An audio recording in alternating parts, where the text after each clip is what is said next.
Glories and Laments by Alexandre Hétrard. The Glories of the Ayleid city, Seyatatar, and Laments over the collapse of the Ayleid civilization. Having arrived at Godless Font Priory, halfway on the Gold Road between Skingrad and the Imperial City, I resolved to make a side trip to view the magnificent ruins of Seyatatar, or Shadow of the Father Wood in the ancient Ayleid tongue. After many hours of difficult travel through tangled hawthorn hells and limberlosts, I was suddenly struck dumb by the aspect of 5 pure white columns, rising from the jade-green mound of vines to perfect V-shaped arches and graceful capitals towering above the verdant forest growth.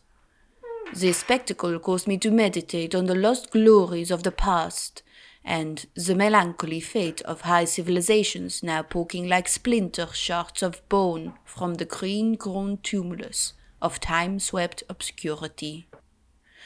Within the forest tangle, I discovered an entrance leading down into the central dome of a great underground edifice, once dedicated to Magnus, the god of sight, light, and insight. Dimly lit by the faded tower of its magical pools, the shattered white walls of the enclosure shimmered with a cold blue light.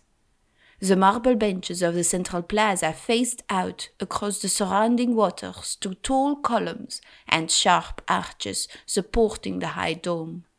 From the central island, stately bridges spanned the still pools to narrow walkways behind the columns, with broad vaulted avenues and limpid canals leading away through ever-deepening gloom into darkness. Reflected in the pools were the tumbled columns, collapsed walls, and riotous root and vine growth thriving the dark half-light of the magical fountain. The ancient Ayleids recognized not the 4 elements of modern natural philosophy, earth, water, air, and fire, but the 4 elements of high elf religion, earth, water, air, and light. The Ayleids considered fire to be a weak and corrupt form of light, which Ayleid philosophers identified with primary magical principles.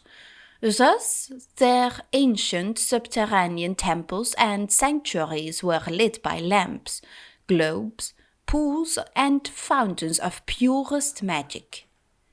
It was by these ancient, faded, but still active magics that I knelt and contemplated the departed glories of the long-dead Ayleid architects. Gazing through the glass-smooth reflections of the surrounding pools, I could see, deep below, the slow pulse, the waxing and waning of the welkin stones.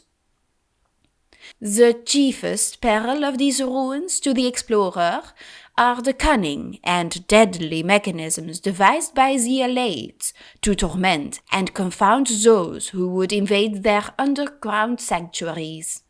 What irony that after these many years, these devices should still stand vigilant against those who would admire the work of the Ayleids. For it is clear, these devices were crafted in vain. They did not secure the Ayleids against their true enemies, which were not the slaves who revolted and overthrew their cruel masters, nor were they the savage beast peoples who learned the crafts of war and magic from their Ayleid masters. No, it was the arrogant pride of their achievements, their smug self-assurance that their empire would last forever, that doomed them to fail and fade into obscurity.